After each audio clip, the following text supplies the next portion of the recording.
Hello, everybody, and welcome to Where Mighty Things. This is episode number 8, recorded on June 8th. My name is Dustin, and I am your host. I am excited to be back with you guys after an extended break. We'll fill you all in on where we've been. But before I get started, let me please welcome back to the podcast my incredible co-host, John the Billionaire Madigan. John, what's going on, buddy? Up, buddy? What's up, Dustin? How you doing, man? We are back, and we are back and better than ever. So much going on. We've got a lot to cover, John, today, but we'll get on to that in just a few minutes. But everything going well?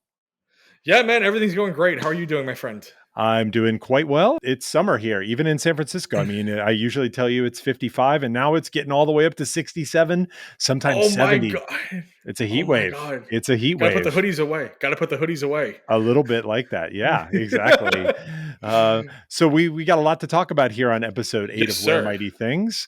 But before we get started, just want to let everybody know, thank you so much for the support that we've been seeing and hearing from you guys in the comments, in the emails. We really appreciate it. Want to let you guys all know that you can find us on Spotify, Apple Podcast. Of course, you're watching us hopefully here on YouTube, and of course at all or most high-quality drugstores. You can find us. Please like and subscribe here on the channel and tell people about the cast. We asked you last time to tell people about us, and please just let friends know the fun we're having over here on the Where Mighty Things podcast.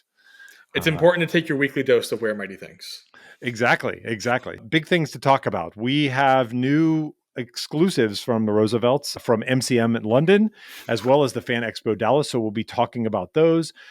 John, we've got to catch everyone up on the last episode where you were invited to a Chicago Cubs baseball game and you were impersonating a billionaire. We've got to find out what's going on there. Yes, and then, of course, we want to talk about some of the most recent Roosevelt's releases just in time for summer.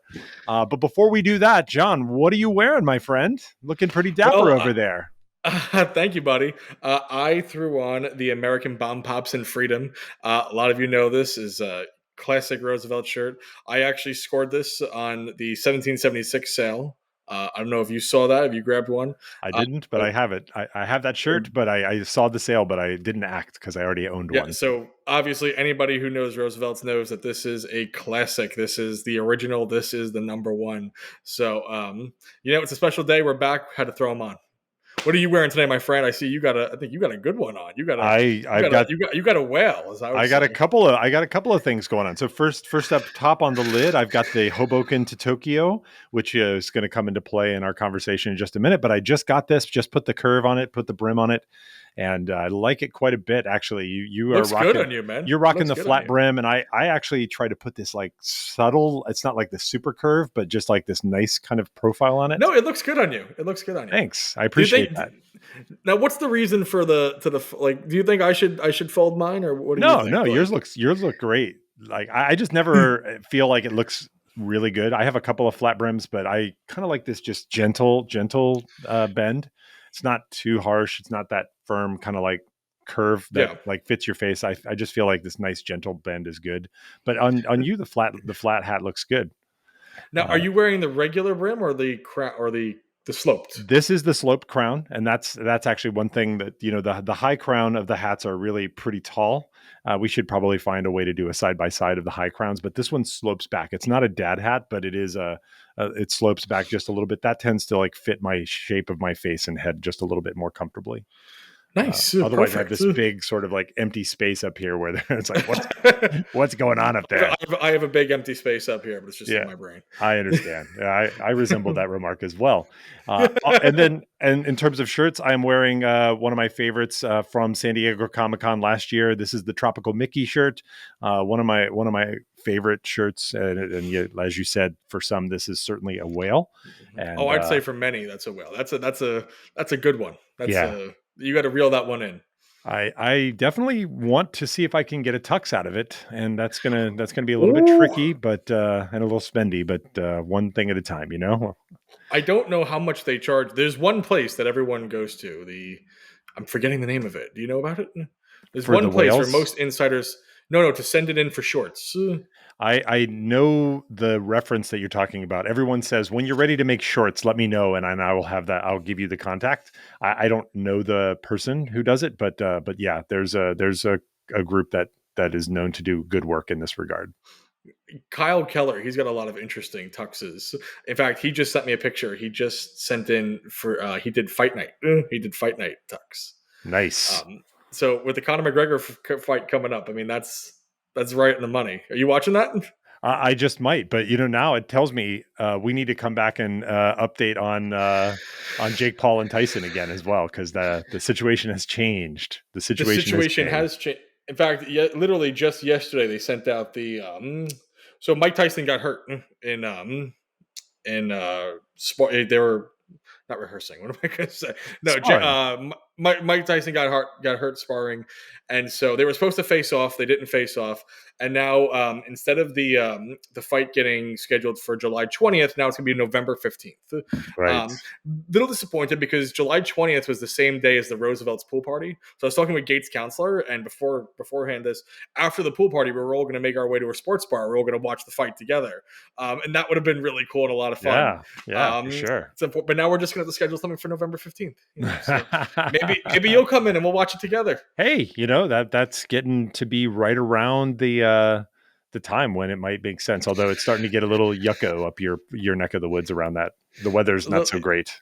Not the best around that time, but you can see all the pretty lights and everything inside Manhattan. You know what I mean? The Christmas lights and the Christmas shows. Like New York goes all out, for the holiday season. Oh yeah. And it's definitely a sight to see, For sure. Well, we need to let people know where we've been, John. But before we do that, it's important for us to take a quick moment and a little bit of a somber moment to note the passing of the co-founder and CEO of the Roosevelts, Stephen Gebhardt.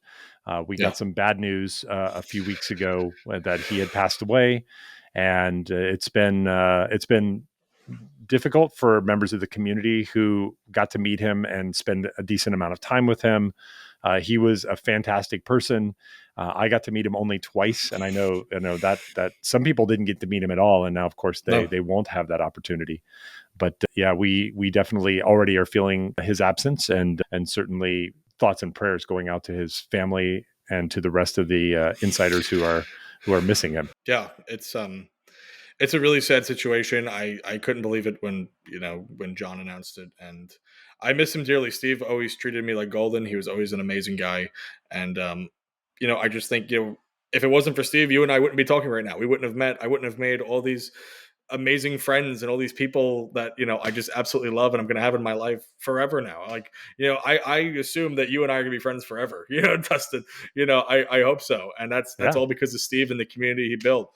And but I also think it's important that in his honor, Steve liked to bring people together. He liked to have fun. He liked to keep the party going, and it's important to keep this podcast going.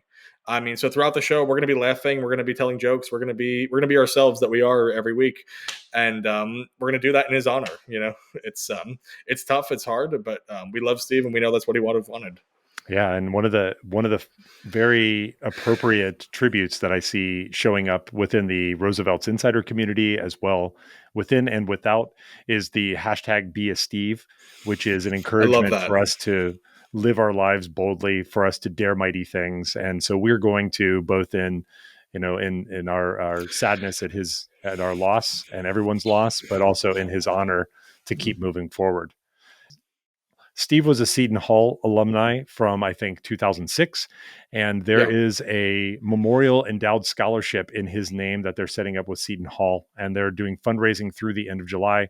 They've raised a substantial amount of money against their goal. I think it was something like they're shooting for $100K, and they're at 69,000 right now. 69K. So if you have not already donated, we want to encourage you to donate. We've donated ourselves, and we want to make sure that everyone has access to this. So we'll put the link in the notes in the description for the video and in the show notes for the podcast to make sure that you have an easy one-touch access to that.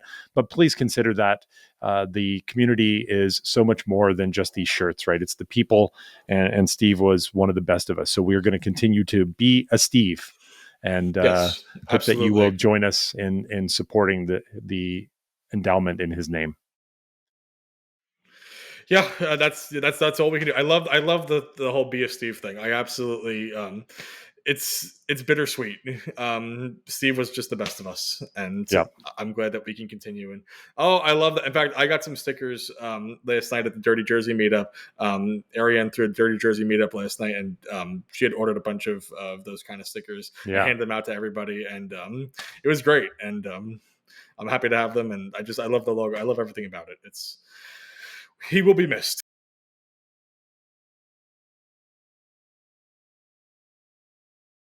You've been out of the country. I think we've both been out of the country. We've both been out of the country. I left Staten Island. You left California. We've been out. We've been out for a while. I was away on a cruise in the Bahamas, 8-night cruise, and it was amazing. Had a great time. I was with my mom, and she definitely had enough of my shit after a few days. But we had fun. We had fun. I did excessively drink, just a little bit. Okay.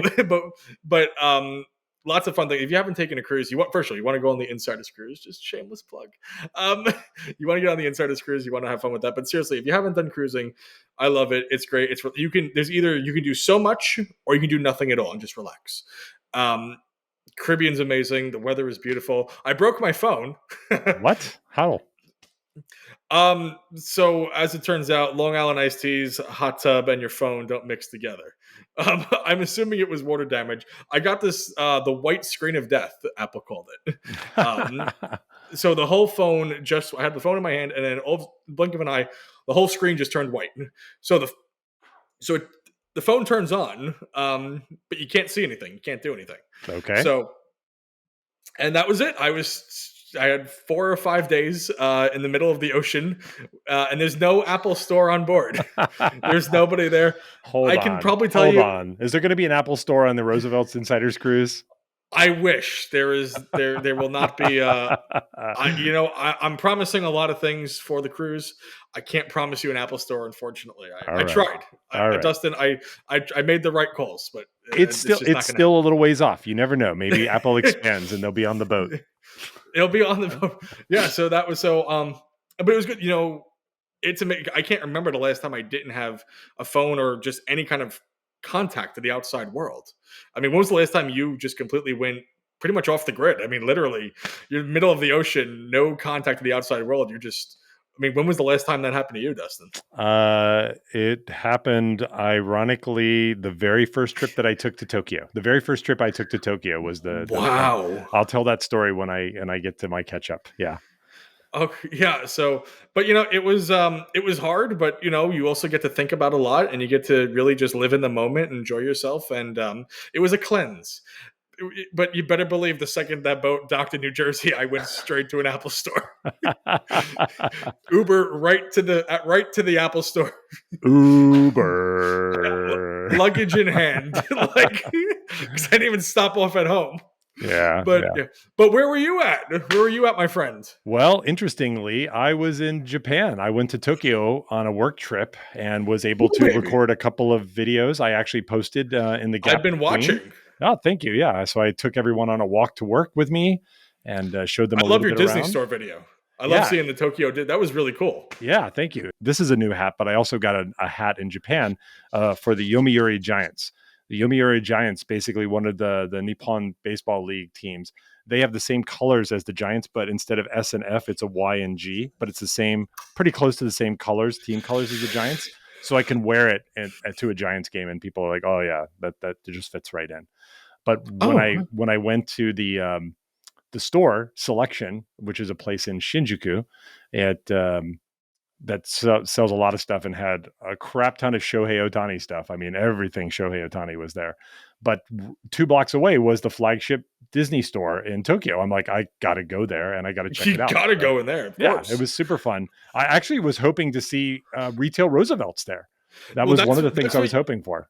You were saying that you were going to look around Tokyo and try to find retail. Were you able to find anything anywhere? No, I didn't find any in-store. And so I thought the Disney store would be my best bet. Otherwise, maybe I was thinking Tokyo Disney, but I didn't have time to go there on this trip. So I'll keep looking. I have already belief that September, I'll probably be back in Japan again later this year. So I'll get another swing at it. But coming back find one. You got to find one. Got to find one. I was wearing mine. I was there. I was loud and proud, but I saw no other Roosevelts in Japan while I was there. So now to your question about last time that I was off the grid, the very first time that I went to Japan, and this would have been maybe 4 or 5 years ago. This is like just pre-pandemic. How many times have you been to Japan? A lot. I've been to Japan a lot. Really? Yeah. It's close to 30 times probably. Oh my God. Yeah, it sounds bragging when you say it that way, but I promise you it's long days, little sleep, and lots of work. So it's not it's very rare epic that parties, No, not really. Like a little bit here and there. A little bit here and there, yes, for sure. But for the most part, I wake up at 1 a.m. I work till 7, then I go in the office, then I work until 6 p.m. And then, maybe there's a dinner afterwards, but then I just try to drag my butt back and get some sleep, because I know with jet lag, I'm waking up at 1 a.m. again. So it's not too restful, but it's nice to be there, and it's a privilege to get to go. So I try to take advantage of it. At the gate, on the very first trip that I took to Tokyo, my phone slipped out of my pocket and fell on the ground underneath the seat. And so I got I had a paper version of my ticket. So I used that when I had my passport. I got on the plane.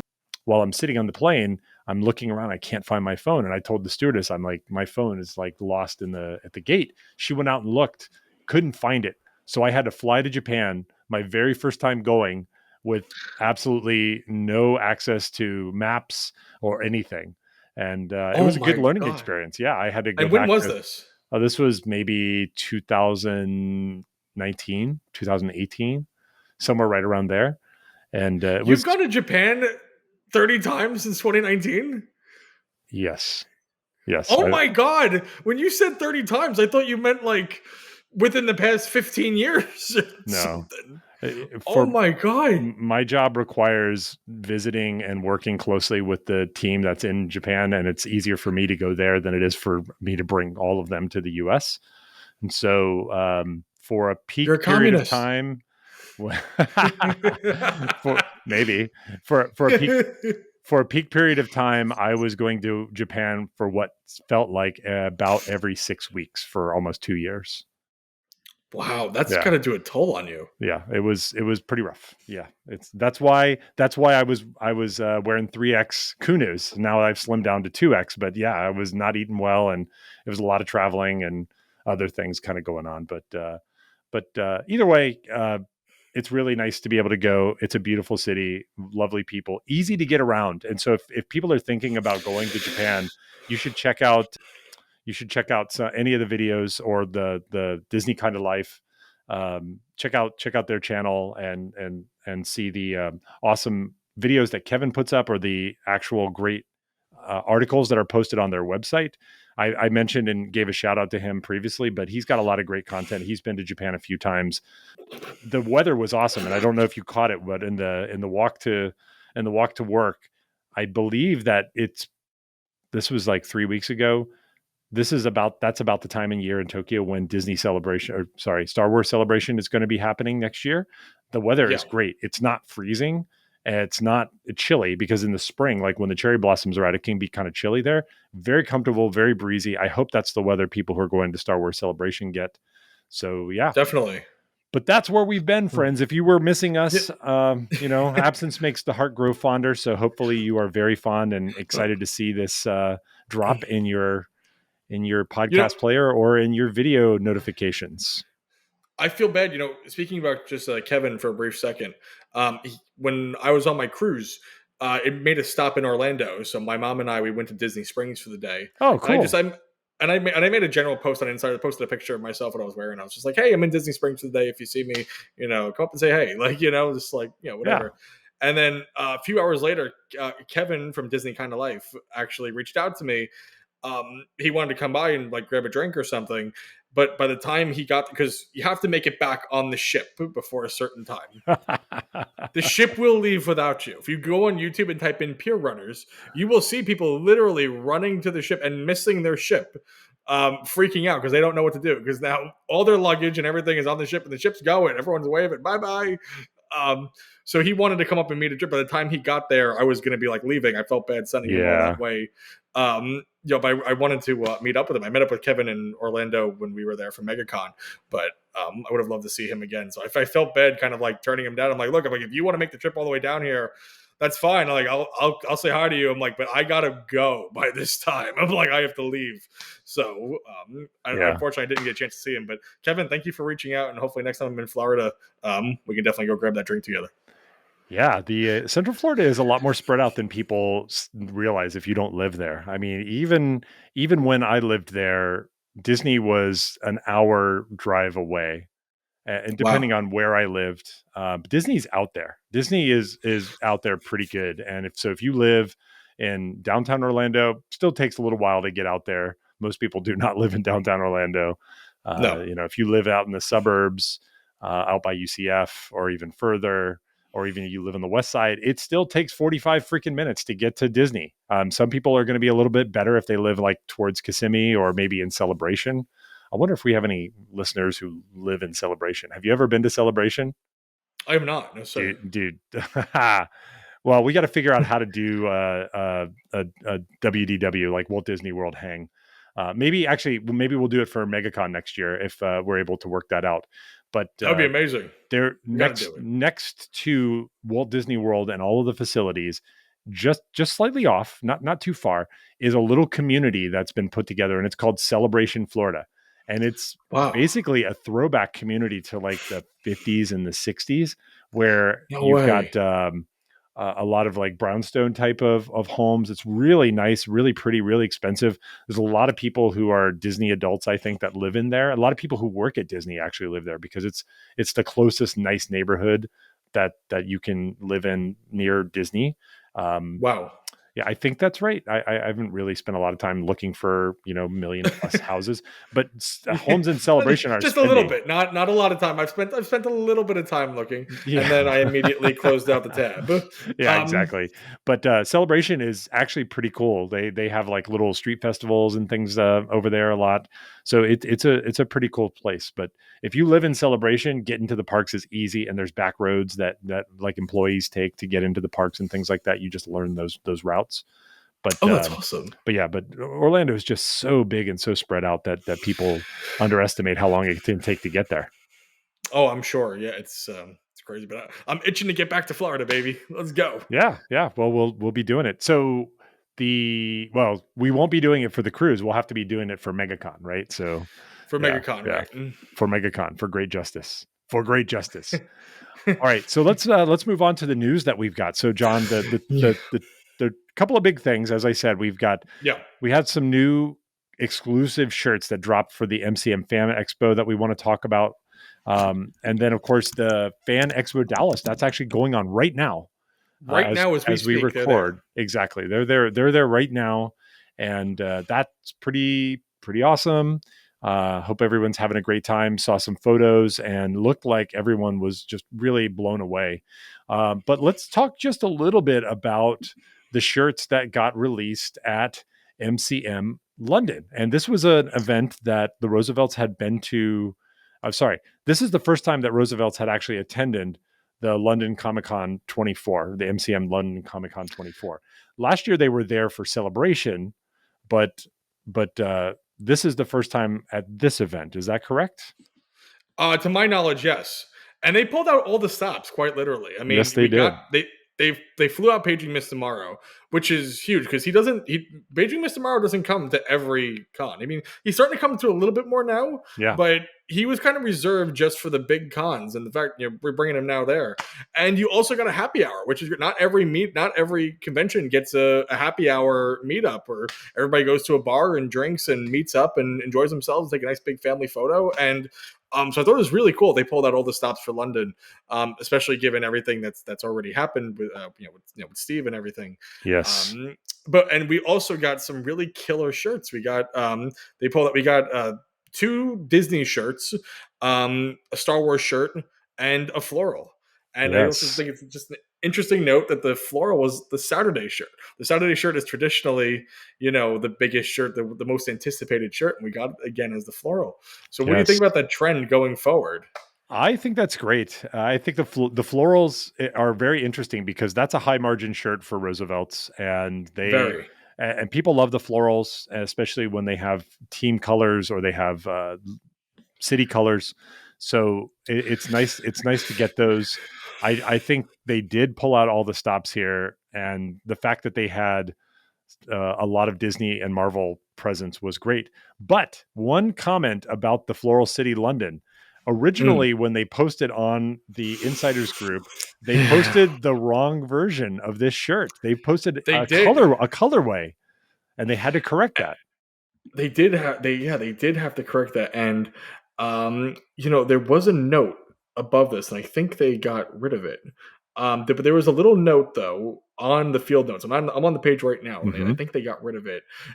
Basically, and I'm paraphrasing here, but kind of alluding to the fact of we made a mistake by posting this image. This shirt will not be at London Comic Con. It doesn't mean that it won't be at a future convention though. So that shirt may or may not have already been printed up, and we might be seeing that in the future. I do like the shirts though that we did see for London. I think the floral. What's your favorite Floral City shirt? Do you have a favorite? Yeah. I think I mentioned this. My favorite is the Orlando Series 1 and Series 2 are the Orlando, but I know that there are other ones that are also pretty amazing. But yeah, for me, it's the Orlando florals, especially the Series 1 floral with the Birds of Paradise. I really love that one. That's a really nice one. But what did you think about the drops that we got in London? What do you think about the shirts that we had? I thought they were all really great. I mean, so if you go through and let's look at them one at a time, you've got a Breakfast Balls all day polo with the Disney FC. And if I'm not mistaken, is this the first time that we've had a Breakfast Balls polo as a con exclusive? I don't think I remember seeing one other than this. So I think that this is the first one. The first convention exclusive of Breakfast Balls. Yeah. Really interesting. Yeah. So this shirt, I've got some thoughts about this Disney FC shirt that I need to check out. And I'll just share them now.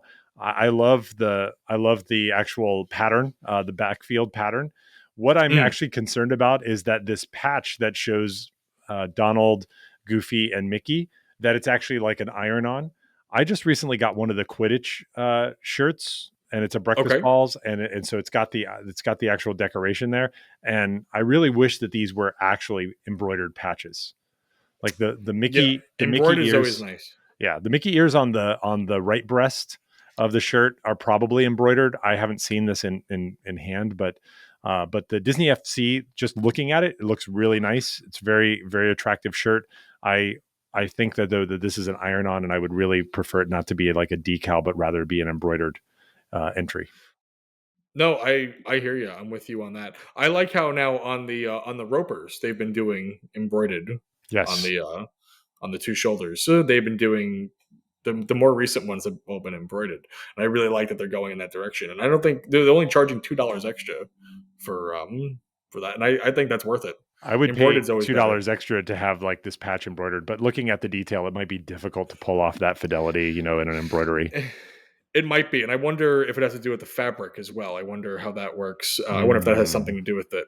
That's a really on the breakfast bowl. It's a little bit more stretchier. It's not as tough, not as rigid. So I wonder if that could screw up the shirt in the process. But I don't make clothes. I'm not a 6-year-old kid in Bangladesh. Sorry. You know what you do though? You do though, John. You do make clothes look great.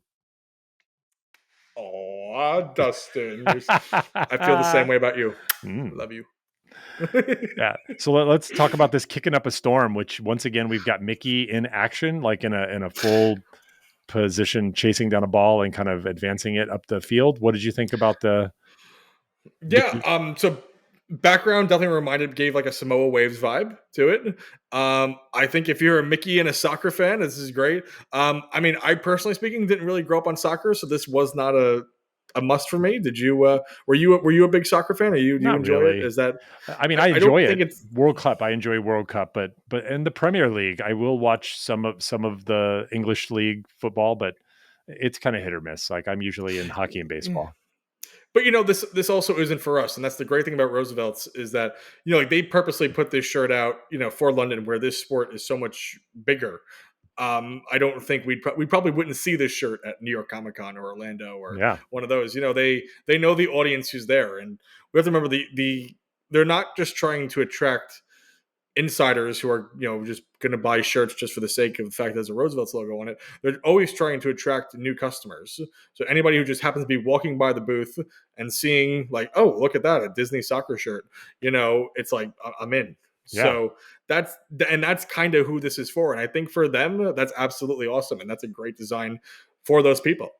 Exactly. Then we have the Series 2 Floral City London. Some really pretty colors here, and yeah, what did you think of the floral? Oh, I enjoy it. This is one of the nicer. So the florals for me have always kind of been a hit or miss. Number one floral I'm after is the LA Comic Con one. I'm a sucker for purple. So anything on purple, I'm like, I like. So I really like that LA Comic Con floral. Also, I love what they did for the Philadelphia Eagles. That Philly one that came out a couple months ago. That one, I think that's a top notch floral as well. This was definitely on the upper side for me. I wouldn't say it's necessarily a need. I don't need it, but I definitely appreciate the color scheme and the way this looks. And I'd rock it at the right price. Okay. All right. Very cool. And then lastly, there was the Star Wars Naboo insignia. What did you think of this one? I mean, personally speaking, this wasn't for me. This one wasn't. This was on the bottom half for me. I wasn't. I'm not a fan. I'm not a. And I also it's the same pattern being repeated over and over again as well. Yeah. And that's not the style that I tend to go for. Just the same print, just pattern on pattern all over. And it's not a shirt for me. What did you think? I liked it. I know that people have given this shirt the nickname of Padme's carpet. I prefer to call it Padme's rug. And and when you look at the actual insignia, it has the Naboo cruiser, like the Silver Star cruiser that they had in the Phantom Menace. I love the fact that that's like at the center here. So I love the color. I thought it was cool, and it's a shirt you can wear to work. This is very similar to the True Lips shirt that I was wearing. Sure. In the other one, it's repeating pattern, but it's stormtrooper heads. And when people see that, like when they're like, "Oh man, that shirt is so cool," most people just don't notice it, but the ones who do, they really get a kick out of it. So some really great stuff there. So hopefully everyone who was excited about those drops was able to get them. Let's take a quick look at this weekend's drops and the things that are going on in Fan Expo 2024 in Dallas. Dallas, baby. So Have you been to Texas before, man? I've been to Dallas and Texas many times. Houston, the main places I've been to are Houston, Austin a bunch of times, and of course Dallas several times. So yeah, I've been there. Business or pleasure? Both. If I wasn't living here, I would love to live in Austin. Austin's a beautiful place, and the people over there are very awesome, and it's a very unique culture. You could argue in the same way that San Francisco is weird and doesn't exactly fit in the U.S., so too does Austin not quite exactly fit into Texas. It's its own thing. But it's just like Staten Island doesn't really fit into New York, right? Sure, because it's exactly. Well, maybe the state of New York for sure, but not Manhattan for sure. No, sir. No, Staten Island is definitely more Jersey than anything else. Yeah, it's funny. But yeah, so we got four shirts for Dallas. So we got the Pudge from the National Baseball Hall of Fame. Yes. We got the Longhorn Roper. Mm-hmm. We got the Mickey Cowboy, and then we also got the Floral City Dallas. Yes. So I mean, let's go through. So what'd you think of Pudge? So this is great because this is Pudge Rodriguez. Pudge Rodriguez played for the Texas Rangers. So this shirt is actually in a strange way like an extra nod to Texas and to the Texas Rangers. He was MVP in 1999 and certainly in the Hall of Fame. Pudge it's a cool shirt. It's not my style. I like the colors, but I'm not a Rangers fan. I'm a Giants fan. I need this shirt for the Giants. Like I need a Barry Bonds version of this shirt. Of course, I imagine. I mean, if they keep going with the Baseball Hall of Fame shirts, I think we'll get there eventually. Well, Barry Bonds is not, and probably never will be in the Hall of Fame. So what? He's not in the Hall of Fame. He's not? No. How is that possible? I mean, truthfully, okay, so I don't follow base, but I know Barry Bonds. Like, how's that not a thing? Oh, his stats suggest that he is Hall of Fame worthy, but his use of performance enhancing drugs has kept him out. I think we should give all athletes performance-enhancing drugs. Don't you think sports would be a lot more entertaining to watch if everybody was on drugs? I do on some level. And the truth is, I think that there always have been performance enhancing drugs, and there always are performance enhancing drugs. It's just a question of whether or not we're calling attention to those and then deciding that those things are outlawed. So the science of how to help athletes stay ahead of injuries or recover more quickly, those types of things are always going to be things that professional athletes need to pursue, right? Your body is essentially the means by which you make your living. Your body breaks down, your living breaks down. So that you're going to see people continue to do this. But not to take away from Pudge. Pudge, great catcher here. Not my shirt, but I can imagine like the folks in Arlington and the folks who are real big fans of the Rangers would really love to have the shirt. I love it, and I think it's a great. So, I mean, like I said, I'm not really a baseball guy. I don't really know much about Pudge or his background. Just being truthful and be honest, but I do love the design. I appreciate the color scheme, and I think if you're a fan of Pudge or that team, I think this is a great shirt. I would certainly wear it if it was somebody who I knew. You know, if it was a team that I supported, just based off the design. Like I give that a thumbs up. Like that's a John shirt. That's a John shirt. That is definitely a John. I'd wear that. I don't even know the guy. I'm like, but I like it. I'd wear it. Yeah, I'm in. I don't know Creamy Bigums, but I wear Creamy Bigums. So I don't know Creamy Bigums either. That's the basketball player, right? Yeah, exactly. Is he best? Yeah. Next up, we have we have the Longhorn Roper, baby. Mess with the bull, get the horns. What'd you think of this one? There we go. You know, I don't think I can pull off a roper. You know, I've never bought one. Maybe I got to buy one. Maybe I got to buy one, try it out, and just see how it does for me. I don't think it's a bad. I think, like, I live in New York City. Like, this would kind of stand. I need like a full blown cowboy hat and everything with this, and some cowboy boots to kind of like put the look together. And I don't know if this is going to go over well in New York. I don't know. I don't know if this is going to be acceptable where I live. I think it's great if you live in Austin. If you live in Texas, I think like you can definitely pull that off and you can live that there. And so like, it gets a thumbs up on that end. I think for me as a person, that's not happening. That's not. What do you think, my friend? I like the bull. I like that he's a little angry. He's right there. The color of the shirt's cool, but I do definitely feel like this is the kind of shirt you wear when in Texas, or when you're near Texas, or when you're going to be around cows. But I probably not the roper for me. But I'm more of a hot dog roper guy. So next up, we have the Mickey Cowboy. Yeah, baby. I'm starting to think Roosevelt's is playing off of stereotypes. Oh, well, they're definitely playing to the audience. I mean, it's Dallas. It's not Austin. It's Dallas. You know, they're right in the heart of it. Right. I like the design. I think it's really cool. I'm usually a sucker for the Disney designs. This is just maybe just a little too country for me. So for that, I didn't need it. I don't think I'll ever see this in my closet.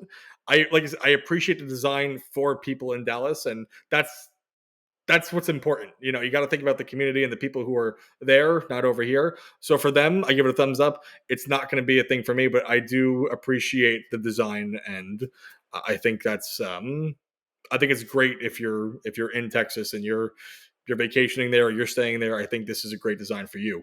What do you think? I like the shirt. The one thing I will say is that the photo that they posted, the shirt seems a lot more, the backfield seems a lot more brown than it appears in the shirt. It looks like sort of a darker tone, not black by any means, but it's certainly not brown. And the photos that I've seen of people in the booth, it looks a lot more like a brown shirt with these cacti, and then of course Mickey on the horse and things along those lines. Sure. I'd like to see one of these. I think we've talked about this before on the podcast, where for some reason they use these kind of 3D renderings when they post the pictures on the field notes. They're not posting the actual shirt. They're posting what's essentially a Photoshop image. I don't know why that is. I don't know why we don't get professional pictures. I mean, I guess it's just a way to cut costs, or maybe they just don't have the shirts in hand until the convention. Like, I'm not too sure. I don't know but I would definitely like a more actual representative picture of the shirt, like we do get when we get normal drops. I'm not a big fan of this. It does play with you a little bit. I think the colors are definitely going to be way off from when a shirt actually gets printed up and you see it under normal lighting and to what it actually is. And that's a problem. That's a problem when you. Yeah. Yeah, it's fair. I think these are supposed to be teasers to let you know that there will be shirts. Obviously, you get to look at it before you buy them, so you don't buy something and Right, then of it course. turns They out do to have them be hanging up and everything. right. So There were some people who didn't like a couple of the Phantom Menace shirts that were released because they felt that they were a little too blurry or gray they tone looked to the washed background. like they look washed out, I think was Washed the out. Yeah, was that's a the better term. description. Yeah. So I think with the exclusives, at least these images are for the people who are going to be there. Maybe these are reasons to get people off the couch to show up, but you're always going to be able to see it before you buy it in person. So I think that's definitely an upside. For the rest of us who are, playing from home and trying to decide if we want somebody to pick it up, we have to make a call without the benefit of actually seeing them. Usually somebody is nice and post them into the insiders group. So yeah, I see your point, but even though I thought it looked a little more brown than that, it's not a huge turnoff from my perspective. Okay. And next we got the Floral City Dallas. Yes, Really nice green and blue.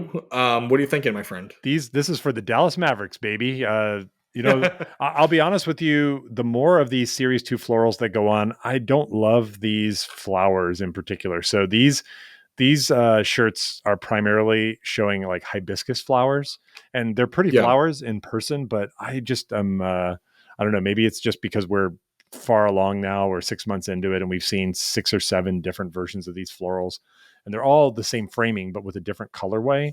For whatever reason, I this one is fine, and I'm sure people who are Mavs fans will love to get it. But I'm appreciating the Series 2 floral a little bit less compared to the Series 1 florals. Series 1. Yeah, I seem to prefer the Birds of Paradise over the hibiscus centric. Now, do you think it's because you kind of feel like they did the Series 1 of the floral? You kind of want to see something different now going forward, not necessarily a floral, but a different kind of uh, representative shirt per city, not a floral, but a different kind of, like, do you feel like the floral has been kind of overdone now at this point? There's too many of them. How many more times can they kind of do this with different colors and different kind of flowers? Or do you think it's just these flowers in particular? Some of these flowers actually work better. So when you look at the New Orleans floral, that is an Yeah. awesome looking shirt, even with Yes. but this one, the London one, if we just look at the last two, they're just the Philly one was good. So I guess maybe it's just the color schemes and the choices are not resonating as much as I might usually expect them to. Yeah. I know people who love these colors or are looking for these combos would think highly of them. But when I compare this to like the Jacksonville Series 1 floral or the LA floral or the Orlando floral for Series 1, for whatever reason, that design just sits with me so much better. I really don't understand why. Yeah, I mean, it'll be interesting to see. First of all, it'll be interesting to see what Roosevelt's plans on doing with the convention circuit in the following year. Like, do they? They've been very heavy on cons this year. Do we think going forward they're going to continue being very heavy with cons, Mm-hmm. or do we think they're going to scale it back just a little bit? Because it is a lot. It's a lot of conventions. It's a lot of exclusive. And do we continue with Floral City? We're going to see Floral City round 3. Um, I don't know. It's what would you what are your thoughts on that? No, I think we will continue to see them. I mean, we know they already have a colorway for London that they may reuse. Yes. They could use that somewhere else. What we ought to do is look at that colorway and see which city it probably makes sense for that they have You're on their right. schedule, because there's probably a team that makes sense with the red and blue colors that they had leaked. So we know we'll see more of them. The big questions in my mind are: will there be one for San Diego? Because I can imagine that there would be like another Padres. Buffalo Bills. Yeah, but I don't expect them. Oh, yeah, it could be Buffalo, but New York. New yeah, York I was Comics. just going to think It's what is Brooklyn's colors? Brooklyn. Brooklyn doesn't have a football team. No, There's the New no. York Giants and the New York Jets. Both play in Jersey, but Yeah, no. Yeah, no. I was thinking of the Nets. I was thinking more of the oh, Nets. that's black and white, I think. Yeah. So red and blue could be the Knicks, It could That's be true. It could be Knicks. But I don't know. We'll see. I don't want to down it too much. Like they're pretty good looking shirts, but I guess the pattern. I guess I'm getting a little tired of the pattern, to be honest. Yeah, I mean it's a lot. It's a lot of florals, It's a lot of and it's a lot of conventions. We're seeing a lot more of it, so it's an understandable thing. When you expect a floral, and it's going to be the exact same pattern, just what colors are going to be, and do those colors blend together with that floral? It's understandable though, because the convention stuff has been heavy this year. Yeah. Well, that's going to do it for our overview of MCN Fan Expo in London and Dallas. Let's shift gears here, John, and find out a little bit more about, well, as a reset for folks who missed the last podcast, you were emailed directly in your personal email by one of the high-ranking executives of the Chicago Cubs. And they requested the president of business operations. The president of business operations, yeah. And they requested for you to come and attend a Cubs game in person. And you were on a mail list with a few other people, but there weren't that many. And we discussed that they clearly wanted you, John Madigan, to come, but you seem to believe some other John Madigan is who they're after. So when we last left the podcast, we were talking about you telling them you would come and waiting to see what they would say. So I'm curious, what's happened in the interim? Yeah. So they reached out, and look, I don't want to get caught. I don't want to get, I don't want to get caught. I want this to happen. So I wrote back a very short email. I wrote back, I said, Crane, thank you for the invite. Any date works, John. That's all I wrote. That's very and a rich guy, a really rich guy, doesn't have a lot of time to be wordy. So that's very, very good, right? Exactly. Very appropriate. So that was the response I got, and then the other people on the email chain, there's about 3 others of us. They wrote back because he gave us an option of 3 different games. Okay. And so the other people there, they wrote which dates would be available for them. Some people were available for 2 dates, some available for all of them. So then the president wrote us back, briefly just stating, he wrote back, briefly just stating that, okay, guys, I will take this into account and I will reach back out to you with what date we're going to go. So now we just wait. So if you're in the Chicago area, we'll make a post out if I'm going to be there. And we're going to see what happens if I get kicked out of Wrigley Field or not. Yes.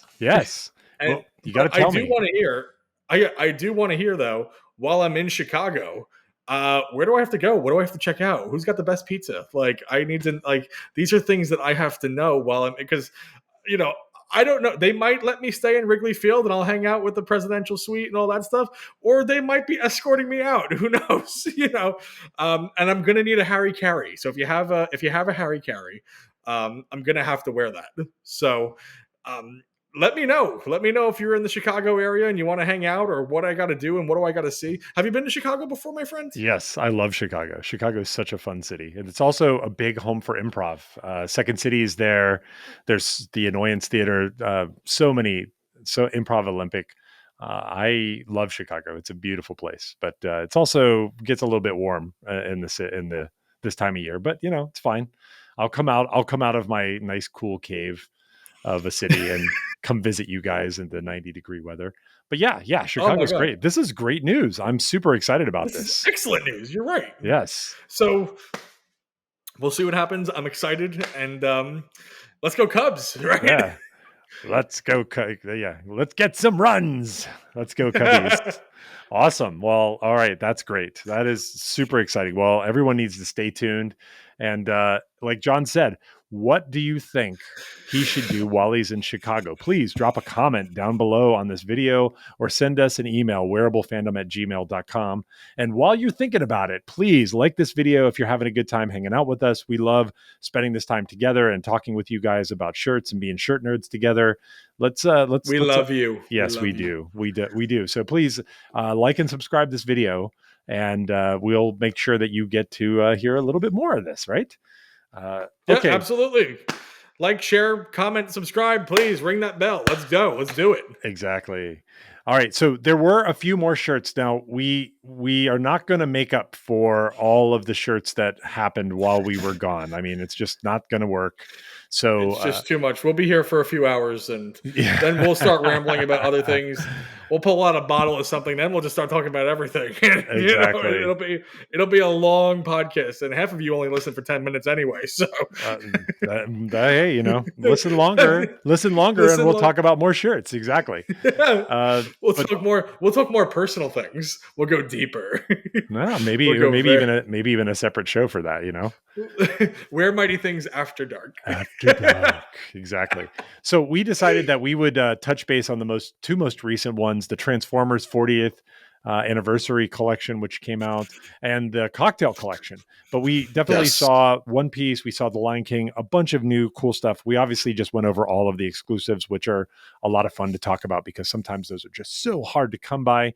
Let's start with Transformers. And, sir. I mean, I've been a fan of the Transformers for a long time. They've been around as a toy line, and of course, cartoons and movies for quite a while. I mean, the Michael Bay films, like I kind of like grew up with those. Like those were like really like height of like popularity when I was like in junior high school. I remember saying like my dream car is a Chevy Camaro because I wanted to be like Bumblebee. Like, that's a good choice. That's attainable. Like we can make that happen. We can do it. It never happened, but one day I may get my Chevy Camaro. Who knows? Oh yeah, you totally could. It's really interesting to see that, this is a 40-year collection, 40-year anniversary. My God, 40 years. That's crazy. 1984 to 2024. To compare that, this is the 30th anniversary of PlayStation. So PlayStation 1 was released in 1994. So there's going to be a bunch of like big stuff that's happening later on this year. But Transformers has been around 10 years longer than that. That's crazy. Whoa, let's go back. I know. Let's go back. How far are we going back? Way back. Roosevelt's ex PlayStation? Oh, well, I'd love to see that happen for sure. There's plenty of good stuff that could happen along those lines. I have a feeling that me and you may know a guy that might be able to put people in the right to really connect things together. Who might be able maybe. Yeah. Let's see what happens. That would be interesting. Yeah, but I know for a fact that people would want Nintendo stuff probably first. If you think about it, like there's a lot of really great franchises within PlayStation, but everyone knows Mario, Donkey Kong. Like I've even seen that. I've seen that marked up like in my census of people's preferred content that they wanted to see. But we may know a guy. We may know a guy. Yeah, we may know a guy. We may know a guy. Whoa, get a little crazy there. Get a little weird. We may know a guy that can make things happen. Dustin, maybe. Yeah, well, do you know someone? Maybe. Yeah, maybe. Let's see if we can make something happen. All right, that would be insane. But coming back to Roosevelt's X Transformers here, so they released some shirts which are pretty cool. We're going to pick our favorites out of these.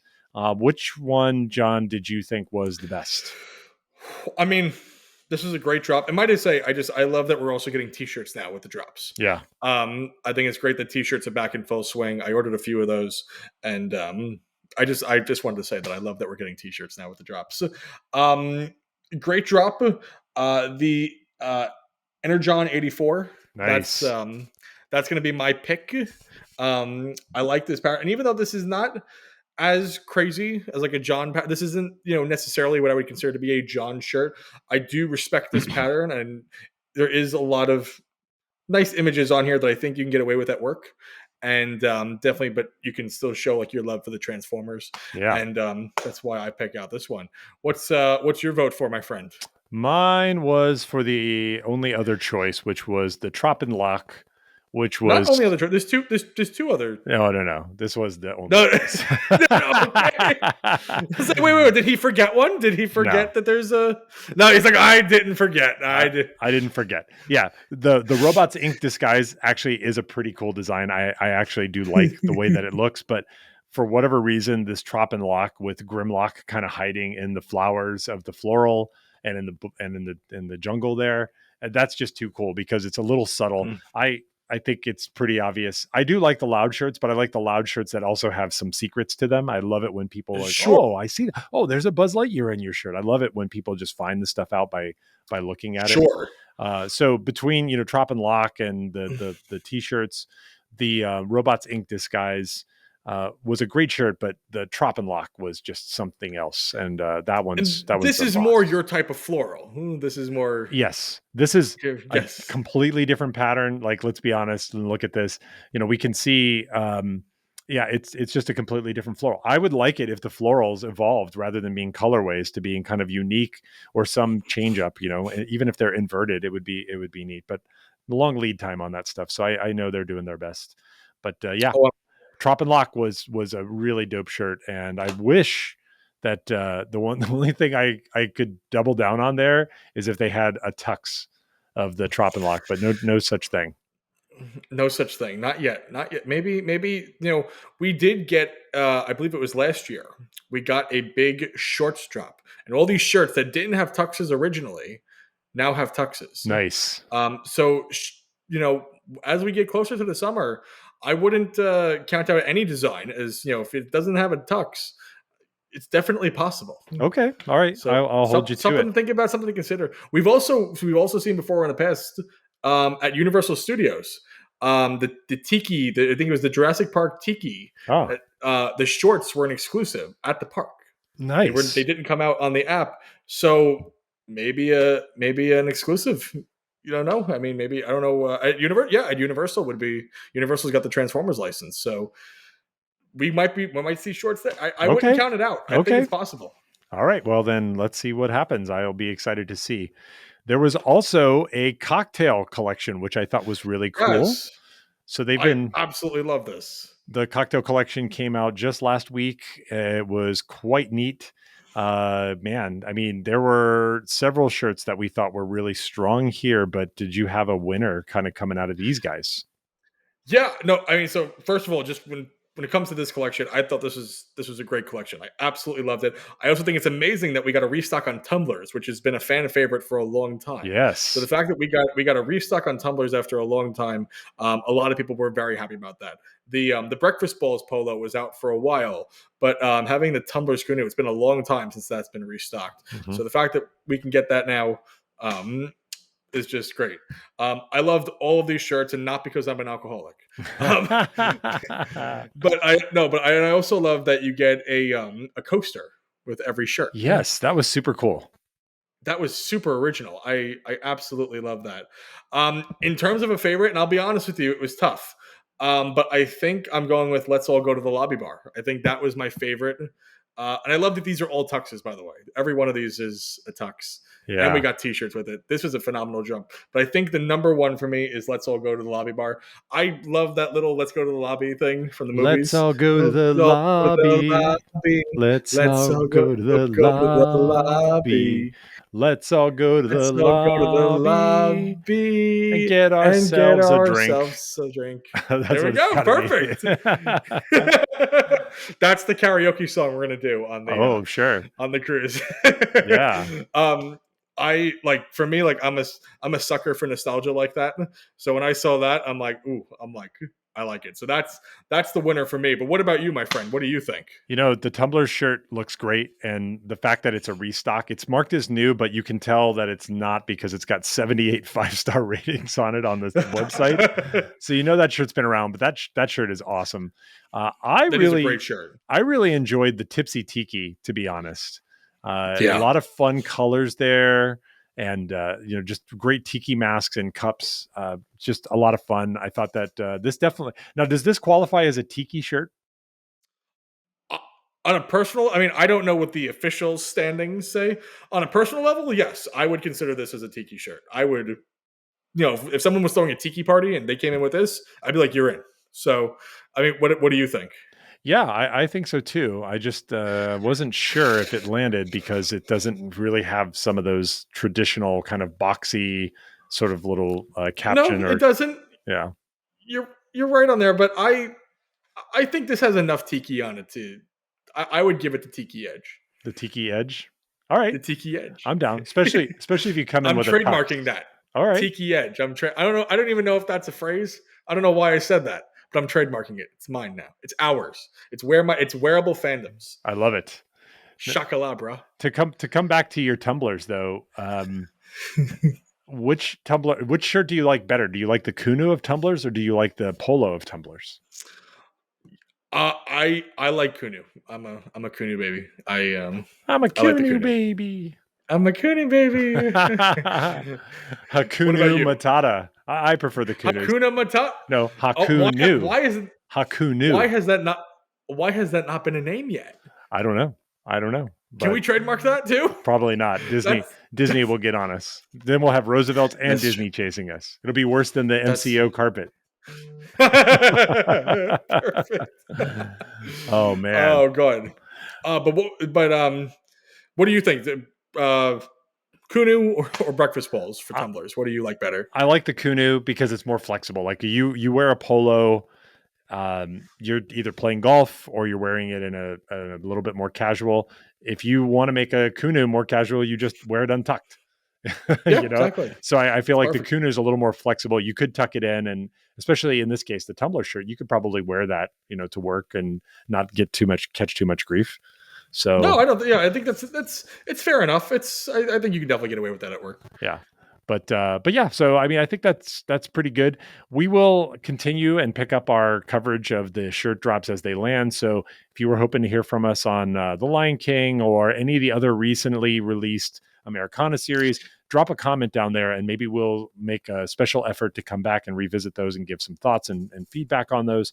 But we're going to just keep moving forward. Roosevelt's moves forward. We move forward. So, if you've got a special ask or something you want to make sure that we touch on, please either send us an email, wearablefandom@gmail.com, or just drop us a comment below. All right, John, it is time for community shout outs, right? Shout outs. Here comes community shout outs. When we're together, we've got to record that once and for all because we got to do that. We're on opposite sides of the country, and it's obviously there's some lag when you try to sing it together, so it just sounds all munched together. So yeah, that's the other karaoke song we're gonna do together. Yeah, for sure. We'll get that recorded at D23 for sure. Make sure we get absolutely that in pocket, right? We got some fan mail. We got fan mail. We just got a letter. Yes. We just got a letter. Exactly. And this letter actually comes from somebody awesome, Chris Vent, who sends greetings from Northern Ireland. It's not just fan mail; it's fan mail from abroad. And Chris says, "Hello, gents. Thanks for starting." Yeah, I'm just paraphrasing here, but thank you both so much for starting the podcast. I've always preferred audio, so having it available on Apple Podcast is terrific. And he talks a little bit about how he found us and how excited he is. As a resident of the United Kingdom, the returns proved too costly. So he's been really happy to be able to get some ideas about which shirts to buy. And I've been lucky to get my grail, which was the Red Dancing Tunes shirt. I'd love some Masters of the Universe shirts. Used to do a podcast called Masters of the Universe Chronicles back in the day, and Disney's Tarzan. So he's asking for some additional Disney content. It's great to have a podcast about my new and fun hobby. So keep up the good work. I'm excited to see where you go from here. If you ever need an overseas correspondent, let me know. Ha from Chris Vent. Overseas correspondent. Yes. I like that. Now that I think about it, if he might have actually gone down to London, and he might have been able to give us some feedback or interview other insiders around. So Chris, we just might take you up on that. Yeah, we might take you up on that. Thank you so much, though. And I'll add an extra double click on this because Chris has been a big supporter for our content that I posted on Instagram when I started, even before you and I had met, John, back in the fall last year. He found my Instagram and the channel early and was giving a lot of great feedback and encouragement. So really appreciate the outreach, Chris, and thank you so much for the kind words. And that is a cue for those of you who just listened to that to send in your own questions and comments. Yes, please. We love it. We read it all. We read it all, and we'd love to be able to read your name or to kind of react to a question that you have for us. Could be a personal question, could be a comment about how to make the podcast better. Doesn't matter. I mean, it could be hate mail. We'll take some of that too. Yeah, we'll take hate mail. We'll take it. We'll take hate mail. So please drop us an email, wearablefandom@gmail.com. That's the best spot to meet us and send us a message. And of course, if you're in the insiders groups or any of those on Facebook, you can find us there pretty easily as well. John, that's going to do it. We are back. Episode 8 We are in the back, can. baby. So we're going to get back on a regular recording schedule here. And sure. Any last words before we sign off?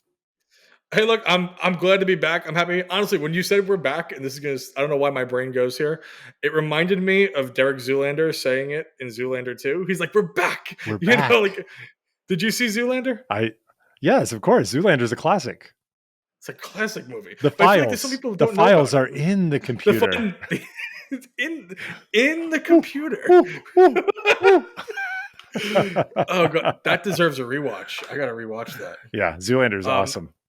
But no, I'm just glad to be back. I love all you insiders. I love it. I love this show, Dustin. I love doing the show with you, and I'm glad to be back. And let's just keep this gravy train rolling, baby. Let's go. Insiders are the best, and let's just keep it going. All right. Well, thanks again. One last punch for you guys to like and subscribe before you sign off. We'll have some more videos coming your way soon. So we're signing off. Until next time, wear mighty things. Things. All right. Bye, everyone. Bye-bye.